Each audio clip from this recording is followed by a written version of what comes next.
ਚੌਧਰੀ ਦੇ ਡੇਰੇ ਤੇ ਗਿਆ ਤੇ ਉਹਨੇ ਚੌਧਰੀ ਨੂੰ ਪੁੱਛਿਆ, ਦੱਸ ਅਸੀਂ ਰੱਜੇ ਚੰਗੇ ਕਿ ਭੁੱਖੇ ਚੰਗੇ।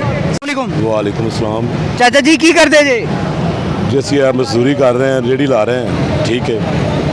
ਸਾਡੇ ਆਵਾਮ ਜਿਹੜੀ ਬੜੀ ਪਰੇਸ਼ਾਨ ਹੈ हुकूमत की वजह तो, ठीक है।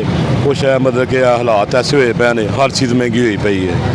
एक बंदा चौधरी के डेरे ते गया तो उन्हें चौधरी ने पूछा, दस असी रजे चंगे कि भुखे चंगे।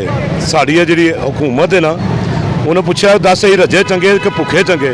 उन्हें कहा तुसी मरे चंगे। उन्हें क्यों उन्हें भुखे होवोगे साढ़े को लुट के खाओगे, रजे होवोगे सानू चित्र मारोगे। ये साड़ी हुकूमत का हिसाब होया पिया, ठीक है। इन्हों कुछ ना कुछ रहम करना चाहिए है गरीब आवाम से। हर चीज़ महंगी की, आटा महंगा, जो सब मेन चीज़ है आटा, वो ही महंगा होया पिया। माड़ा बंदा की करे, घ्यो महंगा होया पिया, माड़ा बंदा कितों खावे। मजदूरी लभदी नहीं पई, परेशानियां वधियां ने।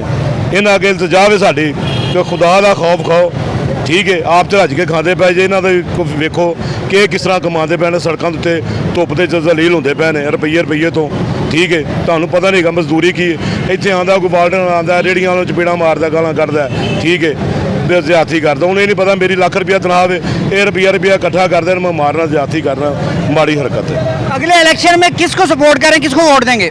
असल गल दसा किनू, असल गल दसनी है, इन्हां किसी नूं सपोर्ट नहीं करनी। किसे असीं चाहुंदे खुमैनी साहब वर्गा कोई आवे जिहड़ा आके इत्थे बिल्कुल सारिਆਂ ਨੂੰ सही कर देवे। बुढ़ियां बंदे जिन्ने भी इत्थे लगे फिरदे ने, इस आवाम ਨੂੰ इकट्ठियां करके उन्होंने समझावे। ਜਿਹੜੇ ਸਾਡੇ ਲੀਡਰ ਨੇ ਇਹਨਾਂ ਨੂੰ ਇਕੱਠਿਆਂ ਕਰਕੇ कंटेनर 'ਚ बंद करके ते सुट आवे।